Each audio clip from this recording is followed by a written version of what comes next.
That is enough for me for the moment. We're here to get some beautiful entertainment. It's my great pleasure to introduce Simon NIEMINSKI, an organist, and David Ogilvie, an fighter.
The tune we've just played is written by Gustav Holst, and last month I was asked to go to Virginia to take part in the International Tattoo, and that was the opening number, and we played along with an orchestra and a Philharmonic choir, and I spoke to Simon, thankfully for me, he knew that tune, so I think that we have a very good opener this evening.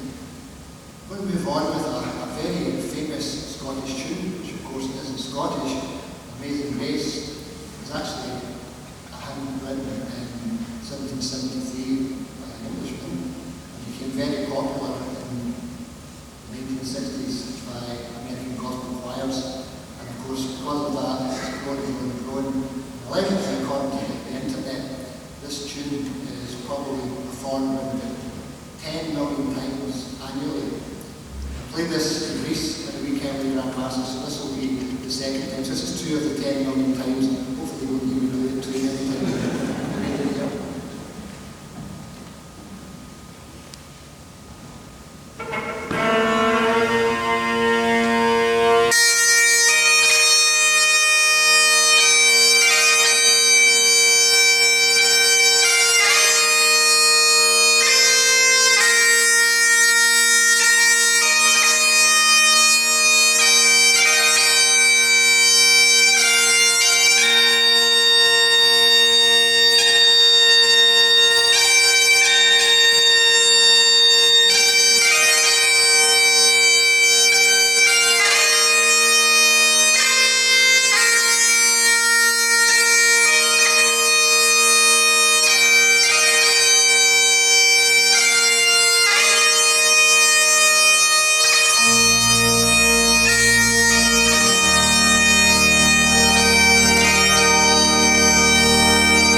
talking quite simply because both these instruments work by ear. I've got to provide my own. Simon over there has got some big machine and it's pumped through. We did rehearsals yesterday, people were telling me just how loud the pipes were against the organ. It just shows it's not always the best job you can have, but you have to work very hard. Explaining to some of the audience earlier that this is the first time in my piping history that I've ever had to put a program together prior to playing. Normally I just wing this as a go. So you might notice that some of the tunes were written by a guy called OGILVIE. It might be a bit of a spin, it's probably just because that's the bits I make up later on. I'm going to start off with a couple of tunes that I learned in 17 when I actually started competing. And it was tunes that I made at the time played, just a couple of slow years. I was asked to do a judge in Düsseldorf 2 years ago, and I played these tunes quite simply because some of the competitors were just beginners and were asked to do a slow year. I did a recital at night, and like them, did a couple of slow years. And my fiance's here today, and she says to me, some of your stories go on and on, so shut up, hold the pipes. I'm going to do that. The other thing is, you probably noticed I've actually just switched instrument. Because of the organ being so old and been set at constant pitch, I've got a set that I compete with, and I've got a set that I'm using tonight that's in tune with the organ. And my fiance now shuts the ears, I've actually got 6 sets, but I need to start selling them to pay for them.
traditional Irish tune. And the second tune, which I was told was Sonny's Mazurka, just like typical piping.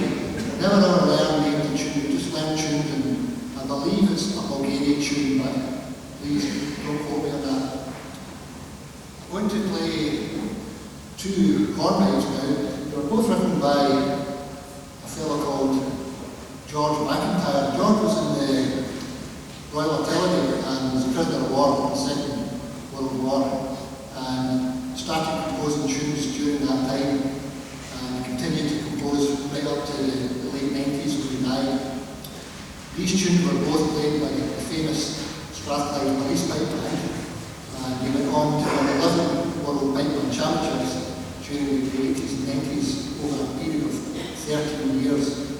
Quite a feat in any walk of life for somebody to win so many things. And this is two of the tunes that they played. And me as a very young boy in the 90s, learning these tunes. So the two tunes are Hazel, Thompson and McIntyre.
installed, and the office bearers installed during that meeting.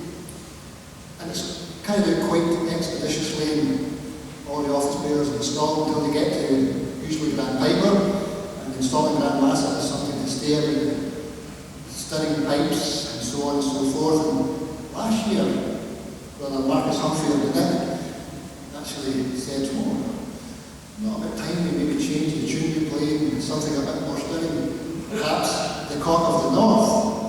Now, of course, Marcus Humphrey is from Aberdeen. The Cock of the North was actually written for the 4th Duke of Gordon in the 1700s. And of course, our Grand Master, Charles E. Robert Orange Gordon, of Wesel, being a Gordon, I thought, what can I do here? I don't normally take requests before the Grand Lodge, but I thought very, very quickly. And I have last year's programme in my case tonight.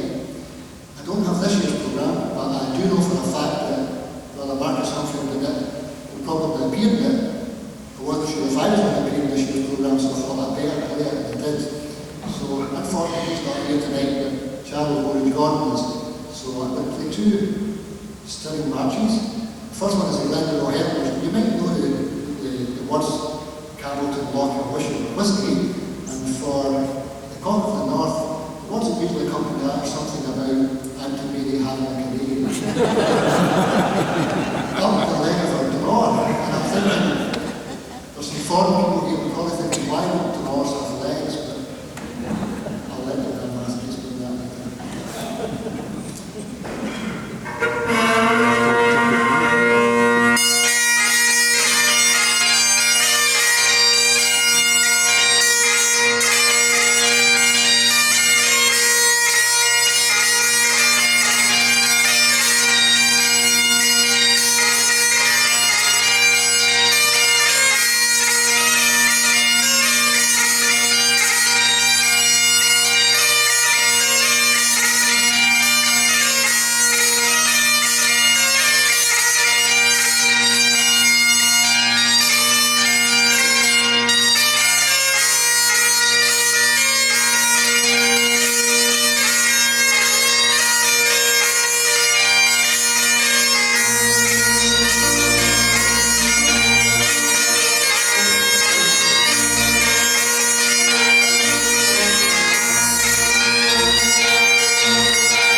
very good evening to you all, and I'd like to introduce you to the organ of Freemasons. Now, I imagine that some of you were here a few years ago when this conference took place here, and at that time, I think on the Friday morning, I played very briefly to the assembled masses on the organ, just for 5 minutes, to show the conference delegates the organ. It is pre-restoration condition, because at that time it was about to be restored and it was in a fairly parlous state, almost unplayable in fact. But since then it's been thoroughly restored, a historical restoration, and I'm pretty sure that it's the only organ of this particular maker, Brindley and Foster, with solid Victorian engineers. I'm pretty sure it's the only Brindley and Foster organ that has been restored to its original condition without fairly major alteration. So of course we're very proud of that. And another very happy fact is that this year is the organ's 100th anniversary, built in 1913. Pleased about that. So I suppose this is its 17th concert. Happy birthday. I'm going to play one piece, which is an American piece, hence the title, Scotch Fantasia.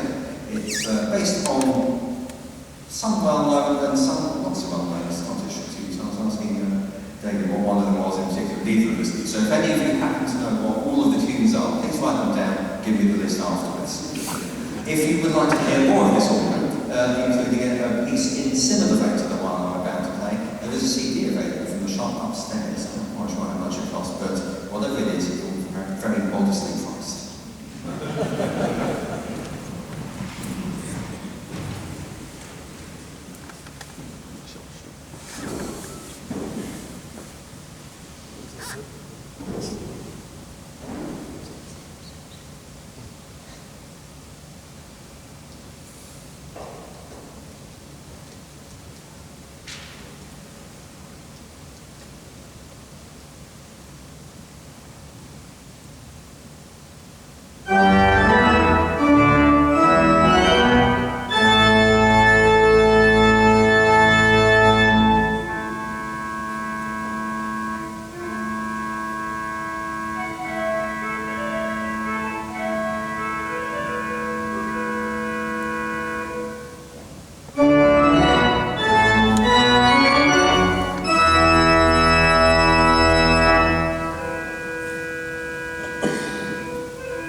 probably heard rumours for many, many years about pouring whiskey into the bagpipe and it makes it sound better.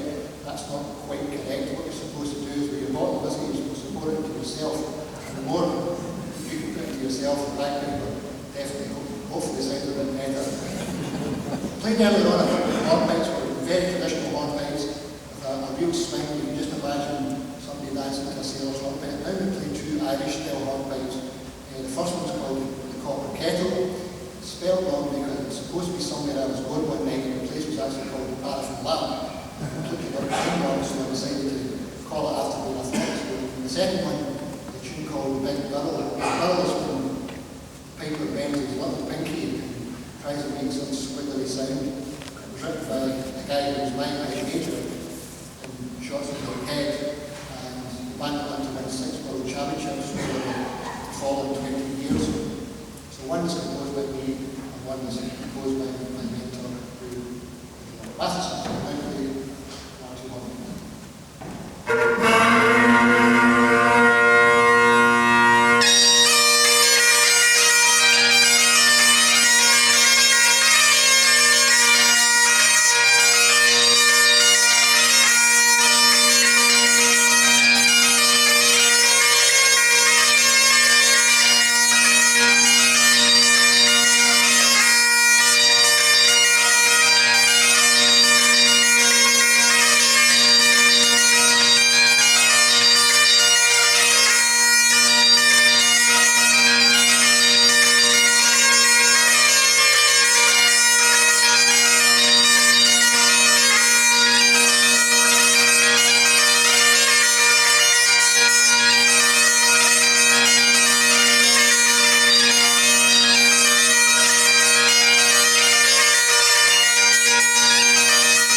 Unfortunately, we've come to the end of this particular recital.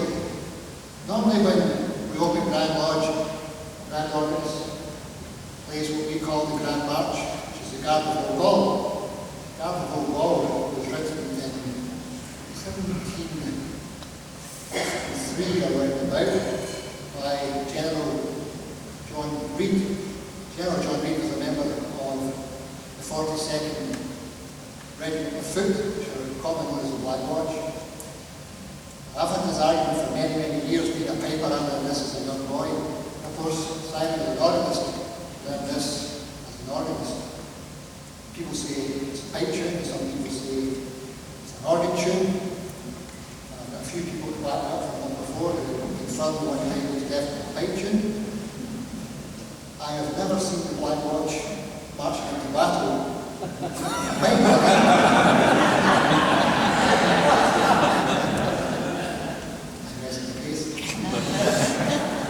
Aside from that, I'm going to pipe them out, unless Marcus Humphrey done it and given me a request for something else. But normally I pipe out the Garden Hole Ball. So to finish off, we will both play the Garden Hole Ball. That's a pipe tune.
Ladies and gentlemen, I don't think there is any doubt you have all enjoyed this evening's entertainment from two very fine, talented musicians and one electoral killer that we didn't really know about beforehand.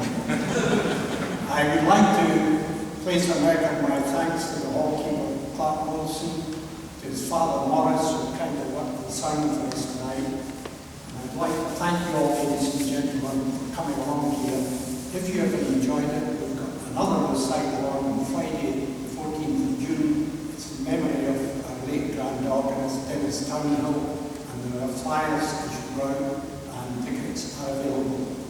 Before I finish, I would like you to have a very, very hearty vote of thanks to these two talented young men.